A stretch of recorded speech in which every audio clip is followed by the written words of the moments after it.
আসসালামু আলাইকুম। আমরা এখন যাব খেলার মাঠে। আজ শুক্রবার, ছোটদের জন্য একটু আনন্দের দিন। সারা সপ্তাহ পড়াশোনা করতে করতে তারা অনেকটাই ক্লান্ত হয়ে পড়ে। তাই এই দিনে যদি তাদের জন্য একটু খেলাধুলা, দৌড়ঝাঁপ বা ছোটোখাটো ঘোরাঘুরির আয়োজন করা যায়, তাহলে তাদের মনটা অনেকটাই ফ্রেশ হয়ে যায়। শিশুরা শুধু বইয়ের মধ্যে সীমাবদ্ধ থাকলে চলে না, তাদের শারীরিক ও মানসিক বিকাশের জন্য খেলাধুলাও সমান জরুরি। তাহলে নতুন উদ্যমে আবার পড়াশোনায় মন দিতে পারে। তাই নিয়ত করেছি প্রতি সপ্তাহে একদিন মুড়ি পার্টি এবং আরেকদিন খেলাধুলার আয়োজন থাকবে ইনশাআল্লাহ।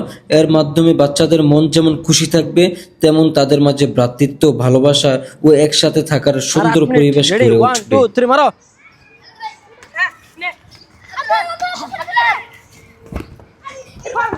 ও সুন্দর একটা শট ছিল।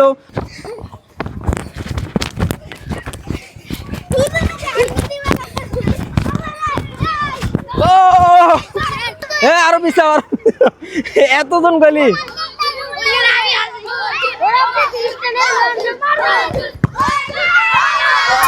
আজকের খেলা কি জিতছো না হারছো? আসলে মাশাআল্লাহ। কেমন কেমন লাগছে খেলা?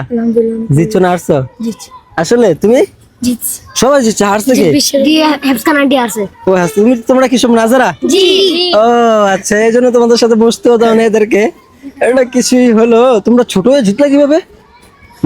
নাসারা তো ছোট আর হাফসান হলো বড়। কি সাজিদ, কেমন জিতলা? জোরে লাফি দিয়ে নাকি?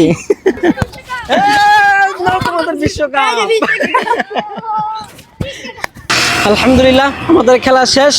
আর তোমাদের খেলা কেমন লেগেছে? আলহামদুলিল্লাহ, অনেক ভালো। মাশাআল্লাহ। ঠিক আছে, যাও, আজকে আমাদের খেলা এখানেই শেষ। আল্লাহ হাফেজ। চলো।